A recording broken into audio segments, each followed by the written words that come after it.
सबसे पहले तो राष्ट्रीय लोकतांत्रिक पार्टी के हमारे पूरे परिवार को और विशेषकर बाड़मेर और आपके जो नया जिला बना मल्होत्रा, दोनों जिले इसके अंदर शामिल हैं और जैसलमेर वो भी संसदीय क्षेत्र का हिस्सा, वहां के भी जवान दिख रहे हैं। मैं आपको बहुत बहुत बधाई दूंगा, धन्यवाद दूंगा कि आज से ही आपने राजस्थान की राजनीति के अंदर एक नया आगाज बाड़मेर की धरती से कर दिया। और मुझे पता है कि बाड़मेर वालों का रिकॉर्ड तोड़ना राजस्थान में किसी के बस की बात नहीं। वैसे सारे जिले ताकतवर है, किसान कौम ताकतवर है, दलित शोषित मुस्लिम हमारे साथ खड़ा है राजस्थान के अंदर, लेकिन बाड़मेर के नौजवानों ने जो ऊर्जा मुझे वसुंधरा से लड़ते हुए हमेशा दी थी, वही आज पार्टी का गठन करके इस किसान कौम की लड़ाई लड़ रहा है। उसमें मुझे याद है जब वसुंधरा से मेरा झगड़ा चल रहा था तो बाड़मेर के छोटे छोटे बच्चे अपने आप मुख्यमंत्री का विरोध करते थे, पुलिस पकड़ लेती थी लेकिन वो परवाह नहीं करते और मेरे लिए जेलों में भी गए। मैं इतना ही विश्वास आपको दिलाता हूँ, मैं भी राजस्थान के अंदर नया नेतृत्व तैयार कर रहा हूँ। मैं राजस्थान के अंदर नए नेता तैयार कर रहा हूँ। मैं राजस्थान के अंदर हर समाज के नए नेता तैयार कर रहा हूँ। लेकिन भाइयों, दुर्भाग्य से हमें जो मंजिल मिलनी चाहिए थी वो मंजिल 23 के अंदर नहीं मिली। आपके संघर्ष में कोई कमी नहीं रही। आपने पार्टी के गठन के बाद, लोकसभा में अलायंस करने के, बीजेपी से अलायंस के बाद बाड़मेर सहित 25 सीटें जिताई और गठबंधन का हिस्सा बना के मुझे दिल्ली भेजा। लेकिन जब किसान कौम पे संकट आया, जब देश की किसान कौम पुकार रही थी, जब देश का किसान बलिदान मांग रहा था कि कौन बलिदान देगा, उस वक्त इस हिंदुस्तान के अंदर अगर मेरी कौम का पहला व्यक्ति किसानों के लिए, समाज के लिए बलिदान देने आया, नागौर का सांसद था जिसने आपके सम्मान को पूरे देश के अंदर बनाया। 2 साल कोरोना की गंभीर कोविड का समय आपने देखा, किसी ने सोचा भी नहीं कि कोरोना काल के अंदर ऑक्सीजन सिलेंडर के अभाव के अंदर हमारे नौजवान दम तोड़ देंगे। कोविड के अंदर हमें घरों में बंद रहना होगा। कोविड में मोदी ने घंटी बजवाई, मोमबत्तियां जलवाई और पता नहीं क्या क्या करवाया कोविड के अंदर। और वैक्सीन और दूसरा कौन सा डोज दिया था जो एक लास्ट वाला बूस्टर डोज, 2 डोज और बूस्टर डोज। क्या क्या समय हमने देखा, किसी ने सोचा भी, हमने भी नहीं सोचा। कोरोना काल के अंदर जीत करके लोकसभा को चलाया और हमारे सांसदों को जब हम बैठते थे तो पूरा शीशे से पैक करके इस तरह बिठाते थे जैसे वेंटिलेटर आईसीयू के अंदर मरीजों को रखा जाता है, दूर से दिखता है लेकिन वो हिल नहीं पाता, दिखता कि क्या कर रहा है, वो मरीज है वहां पर। इस तरह की स्थिति सांसदों की थी। फिर भी कोविड काल के अंदर लोकसभा चलाई, जीत की। और मोदी का मुझे भाषण याद है कि कोविड के अंदर भाषण दिया था, हिंदुस्तान में कोरोना नहीं आएगा। हमने कहा बहुत बड़ी बात है, अगर कोरोना नहीं आएगा इससे बड़ी क्या बात हो सकती है।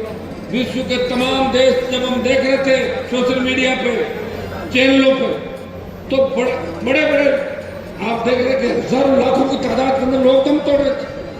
उधर मोदी जी भाषण दे रहे थे। उनको चाहिए तो ये कि वो इंटरनेशनल फ्लाइटों में रोक लगाते और विदेश से आने वाले लोगों को रोकते, लेकिन वो तो लोकसभा चला रहे थे, उनको तो भाषण दे रहा था, उनका टारगेट भी कुछ और था। वो कह रहे थे हिंदुस्तान में कोविड नहीं आएगा और इसके चक्कर में लोग आराम से घूमते रहे। और पहला कोरोना जो हुआ उसके अंदर हम भी चपेट में आए, देश का गृह मंत्री भी चपेट में आया, सैकड़ों नेता चपेट में आए, डॉक्टर, इंजीनियर, अधिकारी, एक्टर और जो लोग थे। पहला फेज जिसके अंदर कोविड की कोई दवाई का पता नहीं था, अंधेरे में तीर चला रहे थे, किसी के ज्यादा एंटीबायोटिक लगा रहे थे, किसी के ज्यादा डोज लगा रहे थे, वो जीवन रक्षक जो डोज भी लगा रहे थे उनका अता पता नहीं था, किसी के आपका दूसरी थेरेपी कर रहे थे और किसी का प्लाज्मा चेंज कर रहे थे। बड़ा बहुत चल रहा था मामला। जिसकी किस्मत थी वो बच गया और जिसकी किस्मत खराब थी वो चला गया। यही कोरोना का फर्स्ट फेज था। और दूसरा जो फेज था, आप देखिए, किसी ने सोचा कि हिंदुस्तान में ऑक्सीजन के अभाव के अंदर जवान दम तोड़ेंगे। दूसरा फेज मैंने मेरी आंखों से देखा। मैं पहले फेज के अंदर कोविड के अंदर था, जयपुर के अस्पताल के अंदर RUHS में कोई जाता नहीं था, भर्ती नहीं होता था और ऐसा लग रहा था कि पता नहीं वापस आएंगे कि नहीं आएंगे। लेकिन लाखों करोड़ों नौजवानों की दुआ थी कि अरमान बेनीवाल ठीक होकर वापस आएगा। मैं ठीक हुआ, आपके बीच वापस आया। और सेकंड, जब कोविड की लहर थी उस समय मैं जब अस्पतालों का दौरा कर रहा था, मेरे नागौर अस्पताल का मैंने दौरा किया, मुझे लोगों ने बताया ये बातें बतानी इसलिए आवश्यक है, आपको हर चीज ध्यान देनी थी कि क्या क्या वक्त बीता था और कौन क्या कर रहा था उस वक्त जब लोगों को आवश्यकता थी, नेताओं की, लोगों को आवश्यकता थी सरकार की, लोगों को आवश्यकता थी ऑक्सीजन सिलेंडर और दूसरे कोरोना को नियंत्रित करने वाले जो भी हमारे वेंटिलेटर से लगे उपकरण थे उनकी आवश्यकता थी। भाइयों, नागौर अस्पताल के अंदर में गया, कलेक्टर, ADM तमाम लोग आए। मैंने कहा भाई आप ये बताओ कि मरीज दम क्यों तोड़ रहे, 2-3-4 मौतें हुई शुरुआत के अंदर। तो कहा साहब सही बात तो ये है कि ऑक्सीजन सिलेंडर कम मिल रहे हमारे को। ऑक्सीजन सिलेंडर कितने चाहिए जिले को? 400 चाहिए, मिल कितने रहे? 80। तो मैं आप क्या करते हो? बोल साहब हम ये करते हैं, डॉक्टरों ने कहा हम ये भी मैसेज नहीं देना चाहते कि ऑक्सीजन के अभाव में मर गए तो हम धीरे धीरे ऑक्सीजन देते हैं तो अंदर अंदर रात को मर जाता है। ये सही बात है भाई। मैंने वहां बैठ के और नागौर में 400 ऑक्सीजन सिलेंडर व्यवस्था कराई रात से पहले। मैं ये नहीं कहता कि मैंने बचा लिया सबको, लेकिन ऑक्सीजन सिलेंडर के अभाव में उसके बाद किसी व्यक्ति ने दम नहीं तोड़ा उस संसदीय क्षेत्र के अंदर। और 50 लाख कोविड के अंदर एक राजस्थान का पहला MP था जिसने 50 लाख रुपए दिए और वेंटिलेटर खरीद के चालू भी कराए हाथों। ये शुरुआत की। अभी जयपुर के अंदर जो गैस त्रासदी हुई थी, भजन लाल भी गए थे वहां, कांग्रेस के कई नेता गए, बड़े व्यथित दिख रहे, उनकी फोटो और रील चल रही है। अरे किधर से जल गया, कितना जला, देश बहुत ज्यादा अंदर से पीड़ित हो। लेकिन रील कैसे बने? रील बनाने के लिए गए, 1 रुपया किसी ने नहीं दिया। हनुमान बेनीवाल वहां गया, मैंने डॉक्टर्स को पूछा बताए हम बर्न के मामले के अंदर अत्याधुनिक और क्या व्यवस्था कर सकते हैं, बर्न यूनिट के लिए और अच्छा क्या कर सकते हैं। उन्होंने कहा कि SMS की बर्न यूनिट इस देश की प्रमुख बर्न यूनिट के अंदर, अच्छी यूनिट के अंदर आती है, लेकिन हनुमान जी बजट की आवश्यकता है। तो मैंने कहा मुझे बताओ मुझे क्या देना है? तो बोला आप तो 50 लाख रुपए दे दो। 51 लाख रुपए सवाई मानसिक के अंदर जो चेक भी चला जाएगा। और हमारे उन भाइयों के लिए, बहनों के लिए भगवान ना करे ऐसे वीडियो वायरल हो। जब जाट समाज का बच्चा हाईवे पे दौड़ता कह रहा था अरे पैसे ले लो, मेरी जान बचा लो। आपने वो फोटो देखी थी? हाँ, तो इससे अंदाज लगा लो, यही राजस्थान की तस्वीर है और यही हिंदुस्तान की तस्वीर है। अगर लड़ना चाहते हो, अपने बच्चों का भविष्य ठीक रखना चाहते हो, छोटे भाई बहनों की रखवाली करना चाहते हो, अगर चाहते हो कि आपका अपमान नहीं हो और लोग हंसे नहीं, अगर चाहते हो कि किसान की पगड़ी किसी सामंत के आगे उतरे नहीं, अगर चाहते हो किसान फ्री बिजली, टोल मुक्त राजस्थान, सशक्त लोकायुक्त, रोजगार और पेपर लीक की घटना करने वाले तमाम दोषी सलाखों के पीछे और जो भर्तियां हुई उनमें फर्जी जो है वो भर्तियां कैंसिल हो और नए सिरे से हमारे पढ़ने वाले बच्चे, किसान के बच्चे बच्चियां उन भर्तियों के अंदर वापस सिलेक्ट हो। अगर ये चाहते तो हनुमान बेनीवाल को ताकत दो। चुनाव तो हो गए, बड़े गीत गाए जाते थे कि नागौर के छूरा, खींवसर का छूरा बीना। महाराज ये खींवसर की तरफ मुझे बताओ, 1 लाख वोट अगर दूसरी जातियों के 50,000 वोट होते हैं तो 50,000 के 1,10,000 डाल देते हैं, अपने नेता को हारने नहीं देते। लेकिन 1 लाख वोट और 65,000 शेड्यूल कास्ट के वोट कितने हैं? 1,65,000, 15,000 मुसलमान, 1,80,000 और टोटल वोट कितने? 2,85,000। 2 लाख वोट होते हुए भी अपने ही नेता को उन सामंती ताकतों के सामने जिसने कहा कि मेरी मूंछ कटवा लूंगा, तुम मूंछ नहीं कटवा पाए। अपनी इज्जत को इस तरह उस किले के अंदर देखा कि किस तरह पगड़ी की बेइज्जती हो रही थी। मैं तो खड़ा हूं, लेकिन आप एक बात बताओ, कोई भी गाड़ी चलती है तो डीजल की आवश्यकता होती नहीं होती या पेट्रोल के बिना चलेगी? वो तो मैं ही हूं जो बिना खाना खाए चलता हूँ। खाना खाते हुए देखा क्या? मुझे कितनी बार देखा। लोग तो 15-15 बार खाना खा जाते हैं। मैं कई नेताओं का वीडियो देखोगे 2-2, 2.5 किलो अनाज खा जाते, आन दो करते रहेंगे। वो तो आपको तय करना है कि आपको क्या करना। मैं बाड़मेर की जनता से बहुत प्यार करता हूं। मैंने भाषण भी दिए थे कि पूर्व जन्म का रिश्ता बाड़मेर से मेरा कहीं से, और इसमें कोई नहीं हो रहा है कि हर आंदोलन, चाहे जाट आरक्षण आंदोलन की शुरुआत हुई थी, मैं विश्वविद्यालय का अध्यक्ष हुआ करता था, प्रेम जी को पता है इन बातों का। एक नौजवान उस समय आपके लिए लड़ रहा था राजस्थान में। 25 साल पीछे जाओ, 26 साल पीछे, जब मेरी उम्र 24-25 साल होगी, उस समय भी इस कौम को आरक्षण दिलाने के लिए उन माफियाओं के साथ जो मेरा ही शिकार कर रहे थे बाद में 99 और 2003 के अंदर, मैं लड़ रहा था मेरी कौम को आरक्षण मिले। और भाइयों, जाट समाज के साथ हमारे विष्णोई भाई, काम खानी, दूसरे जो भाई है उनको भी आरक्षण मिले। ये लड़ाई 1999 में शुरुआत की, बाड़मेर से जोधपुर, जोधपुर से नागौर और नागौर से शेखावाटी होते हुए जयपुर पहुंचे। आपके लाठी गोली नहीं चली पुलिस की, और इसमें मैं कहते हुए कभी नहीं डरता।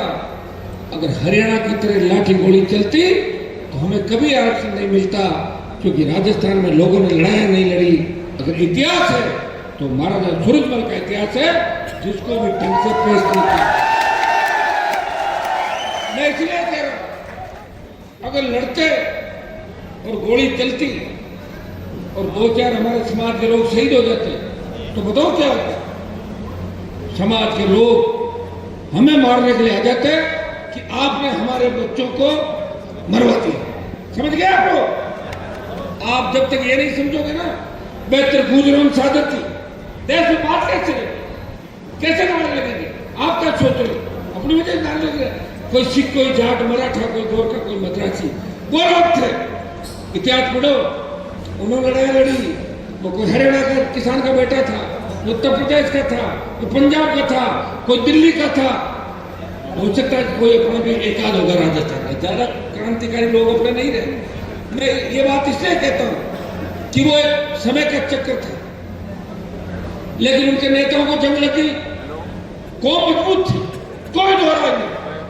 जब आरक्षण आंदोलन हुआ जाटों का और राजस्थान में गुजरों का, मैं गुजर आरक्षण आंदोलन के समय गुजर समाज के साथ था। इस तरह मेरे भाइयों को मैं मरते हुए देखना नहीं चाहता। रोड पे बैठा था, किस तरह एक एक करके 70-72 को वसुंधरा सरकार ने मारा। तब देश में बात चली कि आज तक इतिहास का जो सबसे बड़ा आंदोलन है वो गुजर आरक्षण आंदोलन है, जिसमें गुजरों ने पुलिस को बेहतर सादत के बाद भी पुलिस को भाग के खड़ा होना पड़ा और गुर्जर समाज ने इस सरकार को झुकाया।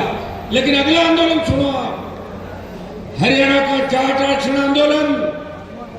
मैं गया था हरियाणा, एक राजस्थान से एक किसान का बेटा विधायक था, वो हरियाणा गया और राजस्थान में 300 जगह प्रदर्शन कराए।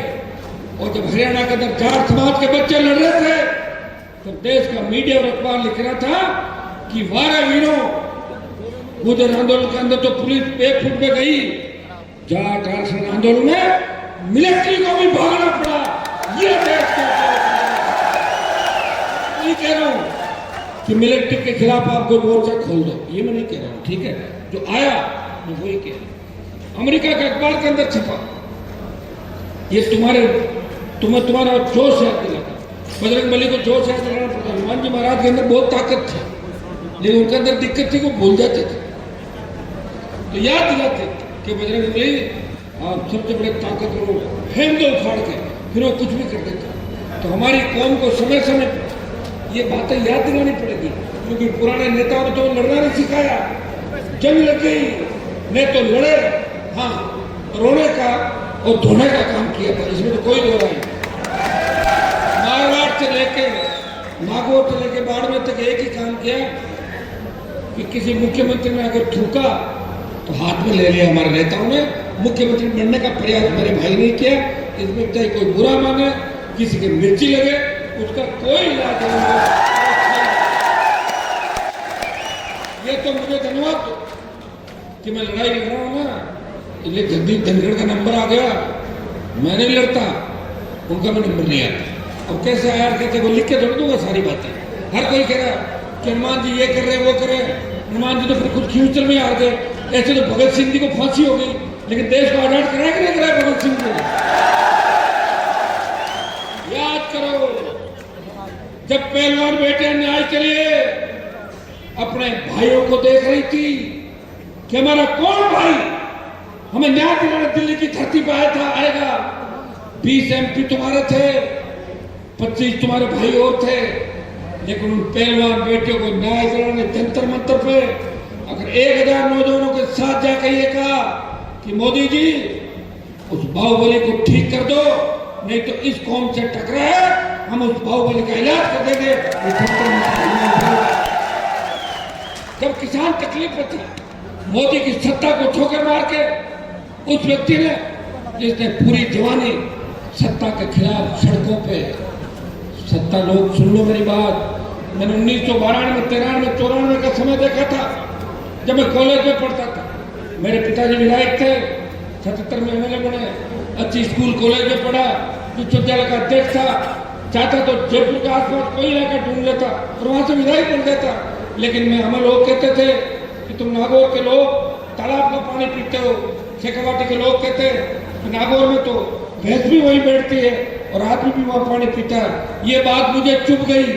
मैं मेरे नागौर में जाऊंगा, मेरे भाइयों को मजबूत करूंगा और पीने का शुद्ध पानी, बिजली, सड़क, स्कूल, नहरी पानी और मैं बाड़मेर, जोधपुर और राजस्थान को जगाऊंगा। ये मुझे अच्छा नहीं लगा, इसलिए मैं लड़ पड़ा। आपके लिए लड़ा। मुझे क्या मोदी की सत्ता छोड़ने का शौक था, बन जाता मंत्री, 3 दिन सड़क पर लड़ता, चौथे दिन रात को बात कर लेता। कई लोग ये भी कहते कि हनुमान जी ने पिछली बार बीजेपी से गठबंधन किया और अब की बार कांग्रेस ने किया। मैंने थोड़ा ही किया, वो मेरे पीछे पीछे दौड़ रहे थे। मेरे पास ताकत थी, मजबूती थी। मैं फिर आपको कह रहा हूं कि कांग्रेस से लोग भाजपा में चले जाते, भाजपा तो कांग्रेस में चले जाते। ये तो मेरी बात सुनो, ये आप हिस्ट्री के अंदर जाओगे, जितने भी बड़े वीर पकड़े गए, जितने भी वीरों ने शहादत दी, बड़े नाम जिनके थे, तो वहां कोई जयचंद जरूर था उनके साथ। या अच्छी तरीके से जो हिस्ट्री पढ़ोगे तो सारी चीजें पढ़ोगे। इसलिए मुझे इस बात का कोई दुख नहीं, कौन आरएलपी छोड़ के गया और कौन नहीं गया। बाड़मेर के अंदर आपकी इच्छा थी, आपने मुझे नहीं छोड़ा। हो सकता है कि कोई व्यक्ति मुझे छोड़ के चला गया, एक व्यक्ति लेकिन बाड़मेर की जनता मुझे छोड़ के नहीं गई। और मैं आपको विश्वास दिलाता हूं, मुझे पद की आवश्यकता नहीं, और छोटा मोटा मंत्री में मर भी जाऊं तो मैं ज्यादा दिन रहूं नहीं, मैं तो हाथों मुझे बाहर आना पड़े मंत्रालय से, इसलिए मैं मंत्री नहीं बन के संतरी बनकर आपकी सेवा कर रहा हूं। भाइयों, ये सही बात है कि पार्टी संगठन का विस्तार नहीं किया और मैंने कई लोगों पे ज्यादा भरोसा कर लिया। अब भरोसा तो करना ही पड़ता है, भरोसा तो हमेशा अपन जानते हैं, भरोसा तो भाइयों पे भी करना पड़ता है, आसपास के लोगों पे भी करना पड़ता है, कईयों पे करना पड़ता है। लेकिन मैं बाड़मेर को, जोधपुर को, नागौर को, राजस्थान में गया था, 15 एमएलए आ जाता अपने 4-5 जिले के अंदर, मैं पूरे राजस्थान में लड़ रहा था। 2 साल कोविड में चले गए, संसाधनों की बहुत बड़ी कमी थी, आप तो जानते हो सारी बात। क्योंकि बाड़मेर की जो हुकार रैली थी वो देश की सबसे बड़ी रैलियों के अंदर शुमार थी, में 7 लाख से जवान किसान आए थे। और बाड़मेर ने हनुमान बेनीवाल को नई ताकत और ऊर्जा दी, और बाड़मेर के जवान किसानों ने यहाँ कांग्रेस बीजेपी को भी रात को एकजुट कर दिया। बाड़मेर के जवानों के जोश ये कहा कि अपने एक हो जाओ, वो नागौर से क्यों आ रहा है, आपको क्या तकलीफ है, चुनाव लड़ने थोड़े आ रहा हूं, मेरे भाइयों की मदद करने के लिए, और आगे भी होंगे। चुनाव का रिजल्ट कुछ भी रहे, कुछ भी नहीं रहे, लेकिन मेरे भाई के अगर सुई भी देश के अंदर चुकी, हनुमान बेनीवाल उस जगह भी जाएगा। गुजरात के राजकोट के अंदर जिस तरह राजकुमार की हत्या की गई, तो आपके समाज के नेता नहीं, वहां का राज्यपाल है अपने समाज से, देश को उपराष्ट्रपति दिला देता हाथों सीबीआई जांच, मैंने मना किया, लेकिन हनुमान बेनीवाल लड़ेगा। भाइयों, लड़ते लड़ते लड़ते लड़ते दुश्मनी तो दुनिया भर की बढ़ जाएगी, और वोट अगर अपने को नहीं मिला तो फिर उम्र तो रुकेगी नहीं मेरे से। या तो कोई ऐसा टीका आ जाए कि 200 साल उम्र और हो जाए तो मैं ढाणी ढाणी चला जाऊँ। कई लोग कहते हैं कि साहब वोट तो आपको देना चाहते थे, हमारे दादाजी गुजर गए, वहां मौका नहीं है, बताओ एक आदमी कहाँ जा सकता साहब, शादी में नहीं आए तो मैंने कहा मैंने टाइम तो नहीं दिया, बोले टाइम तो नहीं दिया, मैंने आपका नाम लिखा दिया था। मेरे भाई, मुझे लोकसभा में लेना पड़ेगा, विधानसभा में लेना पड़ेगा, लेकिन मैं मेरे लिए थोड़ी जी रहा हूँ, मैं तो आपके लिए तो लड़ रहा हूँ। 1998 से लेकर 25 साल अगर मैंने समय दिया तो मेरे भाइयों को, किसानों को, दलितों को, शोषित तबके को राजस्थान के अंदर समय दिया। और जब मैं 19 के अंदर गया तो यूपी, हरियाणा, दिल्ली के लोग कहते थे कि राजस्थान में कहाँ है पार्टी, तो मैं उनको दिखाता कर कितने फॉलोअर आपके, लेकिन मैं तो कांग्रेस बीजेपी है, बात सही भी है। जब चुनाव हुए वोट 1-1.5 लाख ज्यादा आ गए, और हमने भी प्रयास किया कि गठबंधन के साथ, हमारे शेड्यूल कास्ट के भाइयों के साथ एसपी आरएलपी मिलकर लड़े, और एक मैसेज पूरे देश के अंदर जाए, प्रयास में कोई कमी नहीं रही। 15 लाख के लगभग वोट हमारे आए, लेकिन वो वोट कम था, व्यवस्थाएं ठीक नहीं थी। अब वोट कम आने के कारण भी सुन लो, अब वोट कम क्यों आए।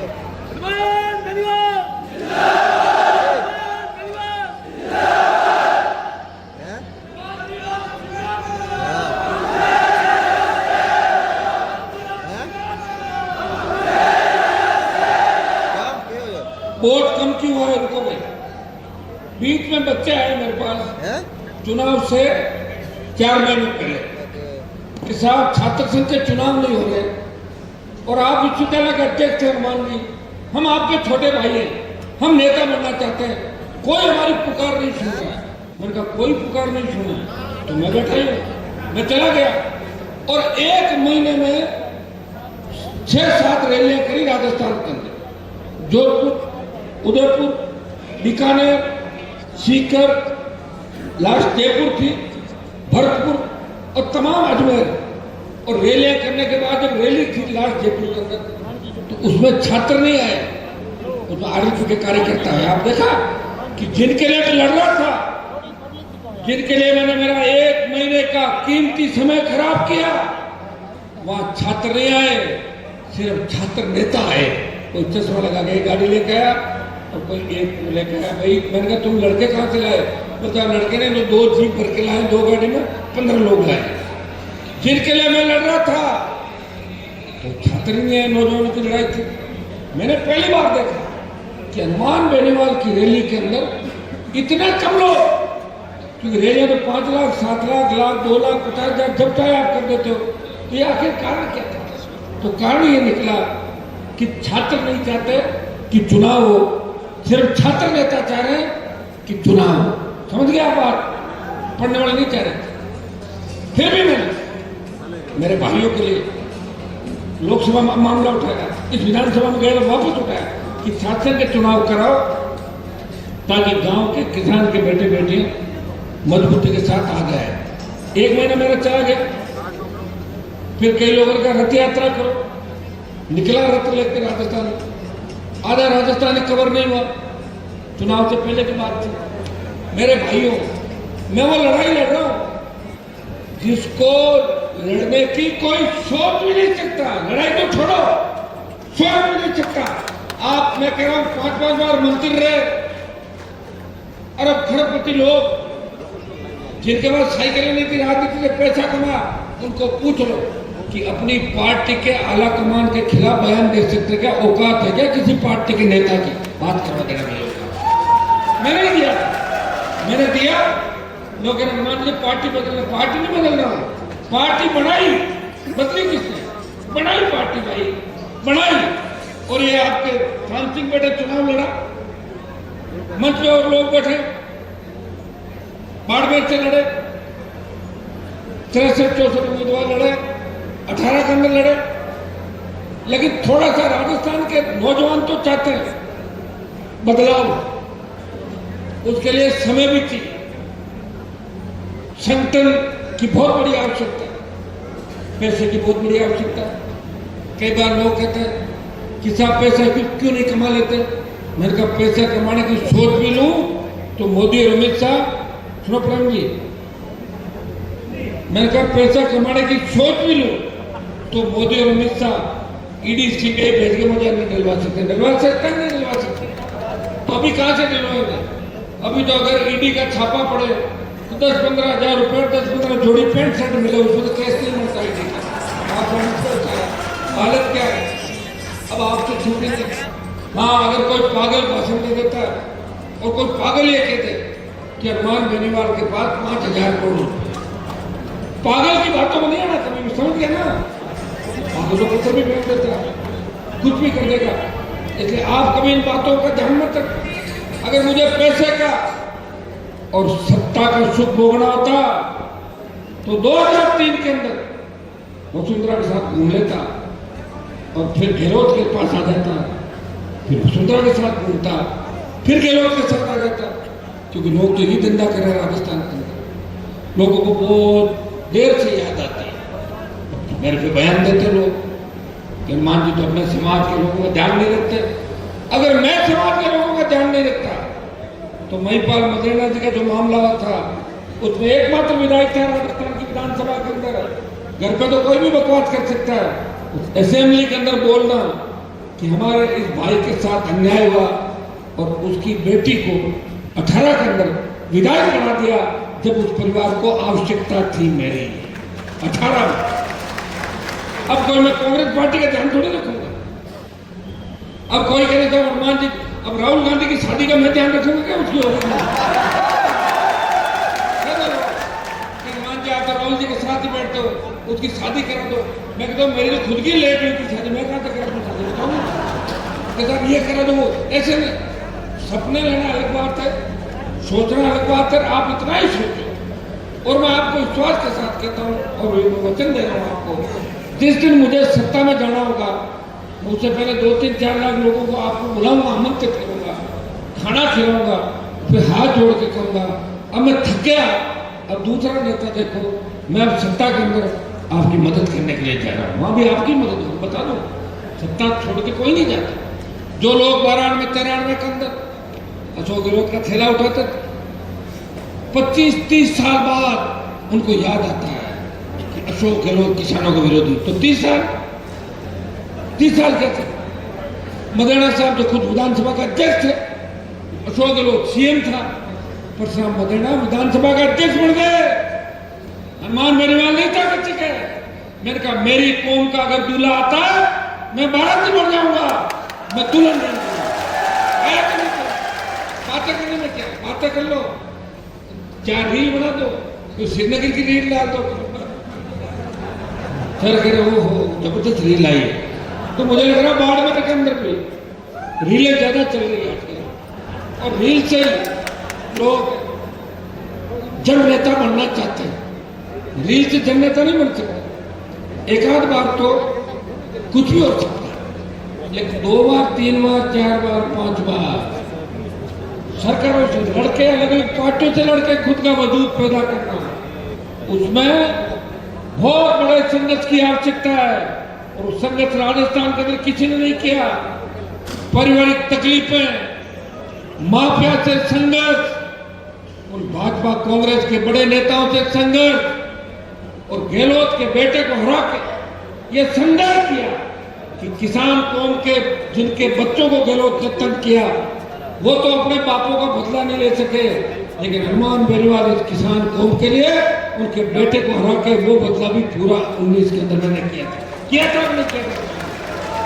अब लोग हैं कि साहब आपने वोट उधर दिला दिए। दो जब दिखते हैं ना, तो जब अपन तो खुद सक्षम है नहीं। मैंने आपको क्या बताया, 1 लाख फ्यूचर में वही हवा निकल गई फ्यूचर वालों की, देखा आपने 1 लाख का।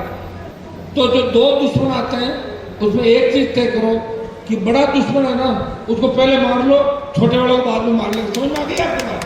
ये तो मैं कर रहा हूँ, और क्या कर रहा हूँ, और मैं क्या कर रहा हूँ। ये राजस्थान में जो तूफान आने वाला है ना 28 का, उससे पहले की शांति थी, वो बाड़मेर से एक नई क्रांति के रूप बाहर निकलेगी, और पूरा देश देखेगा कि बाड़मेर वाले मजबूती के साथ हनुमान बेनीवाल के साथ। लोग ये कह रहे थे कि हनुमान की पार्टी को तोड़ लिया, बाड़मेर में आरएलपी को खत्म कर दिया। वो लोग ये नहीं जानते, बाड़मेर में आरएलपी का विधायक नहीं था। 3 विधायक तो आए थे, 2 नागौर जिले से आए थे, एक जोधपुर से आया था, लेकिन बाड़मेर का नौजवान, किसान, दलित, शोषित, ये तबका हनुमान बेनीवाल के साथ था। लाखों वोट इन्होंने दिए, लेकिन जीत का समीकरण नहीं बना। और मेरे भाइयों, मैं तो दिल्ली के अंदर लड़ाई मेरे साथ बाड़मेर के जो लड़ रहा था, मैं तो चाह रहा था कि 2 सीट मिले, जिसमें बाड़मेर और नागौर मिले, और मैं मेरे किसी भाई को साथ लेके जाऊँ राष्ट्रीय लोकतांत्रिक पार्टी से। लेकिन गहलोत उस समय तो कांग्रेस के तमाम आपके यहाँ के नेता, जिनकी मैंने 18 के अंदर मदद की, सारे शामिल हो गए, 10, 15, 20। एक ही काम करो, आरएलपी को खत्म कर दो। तो मैंने कहा एक नेताजी को भी मिल गए थे, मैंने कहा आरएलपी को खत्म करने को चले थे, अब खुद का क्या वजूद है, आगे भविष्य है क्या आपका? आप तो अपने छोटी उम्र के लोगों को पेट छू लेते हो, शर्म आने की बात है, ऐसा काम नहीं करना चाहिए आपको। मैं तो वजूद वाला व्यक्ति को परवाह नहीं करता किसी, और या तो आप लोगों मेरे लिए लड़ने के, मान लो लोकसभा विधानसभा वहाँ कितने लोग अंदर जाते लड़ने, और तो अकेला लड़ता था। हाँ, मेरे पुराने भाषण निकालता हूँ, नहीं निकालते। वो निकला क्या कि राजा साहब 2 नंबर का काम करने निकला, सुनो लोकसभा 2 निकाल। और कोई अगर याद आपको बचा है कि भाई उसको कुछ कहना तो बता देना, नाम लेना 2 दिन बाद।